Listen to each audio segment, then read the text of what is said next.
Hey, welcome back to the podcast, the Evil Dungeon Master Universe podcast. I'm your host, Vince, and welcome to the podcast. Hopefully, you had a great weekend, a gaming weekend. Hopefully, you had some fun. Hopefully, you're doing something fun today.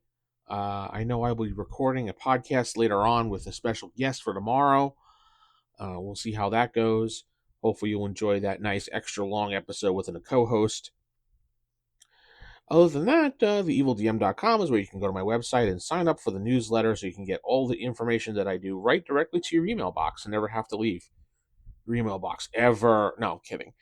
So, yeah, let's talk a little bit about AD&D again today. Oh, yeah, ask the Evil DM at theevildm.com is my email address if you want to request something. Thank you to those people that email me and comment on Facebook and send me messages with encouragement and telling me things of news and stuff like that as I'm keeping those AD&D fires lit. Turning to page 130 in the Dungeon Master's Guide. You ready for it? We're going to talk about the Ring of Regeneration. This is a really, if you think about it, a pretty powerful magical item. It's not so bland as many people just disregard it, because this magical item, there's two forms of it. The standard regeneration ring stores 1 hit point of damage and will replace lost limbs and or organs eventually per turn. It will bring its wearer back from the death. But if poison is the cause, the saving throw must be made, or else the wearer dies again from the poison still in his or her system. Only total destruction of all living tissue by fire or acid or similar means will prevent the regeneration. Of course, the ring must be worn, and its removal stops the regeneration process. So, this item kind of reminds me right off the bat of basically Wolverine's, regeneration ability. Now, in the comics, he never really grew old until we got to the point where he was Old Man Logan, but that's because the Ring of Regeneration didn't repair his tissue and everything like that. When I use Ring of Regeneration, I also kind of do it as a somewhat slowing of age, because if it's repairing your hit points or restoring your hit points, and limbs and organs, whatever else, why wouldn't it be repairing tissue that grows old? Because tissue that grows old is basically you dying. We're all dying, just a very slow death. So why wouldn't the ring kind of extend your lifespan just a little bit? So if your lifespan was 80 years, maybe your Ring of Regeneration is going to have you 120, maybe? It's really up to the DM how they want to handle that. And I think that's a great idea to slow down the aging process as well, because the ring is restoring hit points, it's restoring tissue. Yeah, that's how I would definitely handle it and have handled it in the past. Now I'm thinking about it.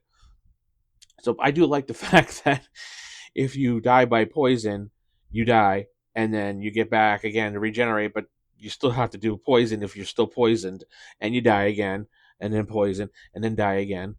I know in my campaigns I used to do -10 as when you're dying. Once you get to -10, -11, boom, you're dead. That's just death. Uh, in recent years, I've been doing the straight 0. If you go into negative, you're dead. There's nothing. It's just like the rules say 0. I don't do -10 anymore because you have enough hit points as it is.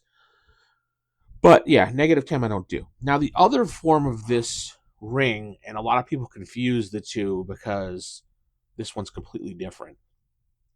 The rare form is a Vampiric Regeneration ring.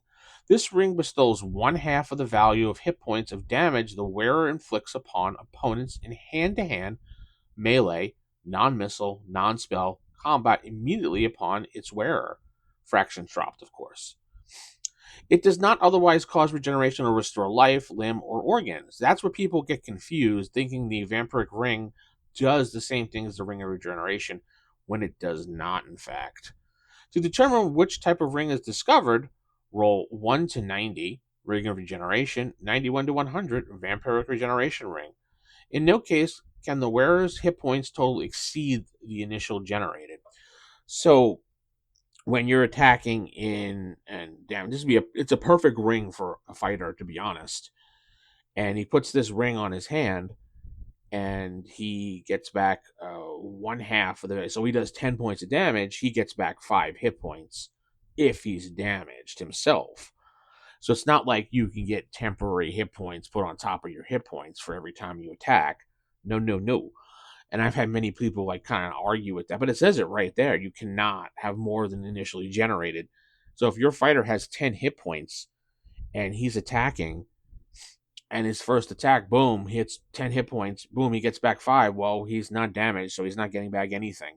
There's no temporary buffer. Though I have seen some DMs give players the temporary point buffer in combat, which I don't really think is all that fair to other players, or the fact that this ring can do that. I don't like that. I know there are some things that can give you temporary hit points, and I've never liked the whole thing with temporary hit points versus exceeding your maximum. I just don't like that. But, some people do, and some people want to deal with it. It's your campaign. You do what you want to do with it. So I was coming up with some ideas how we would use this in a campaign. And I'm thinking, I don't know, place this ring on the hand of an NPC, and he's like an ancient wanderer who's lived beyond the memory of his time. He's a relic from another age. This guy's got stories, he's got secrets, and it's like a mysterious agenda that he has. He's seen empires rise and fall.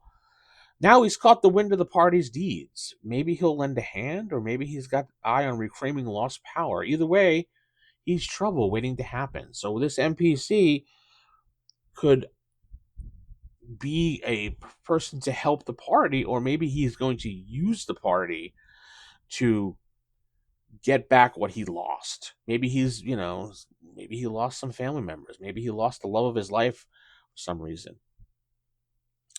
Another one is reveal the existence of a vampire variant when the party is in dire straits, struggling through a deadly encounter. Give them a taste of what it could do.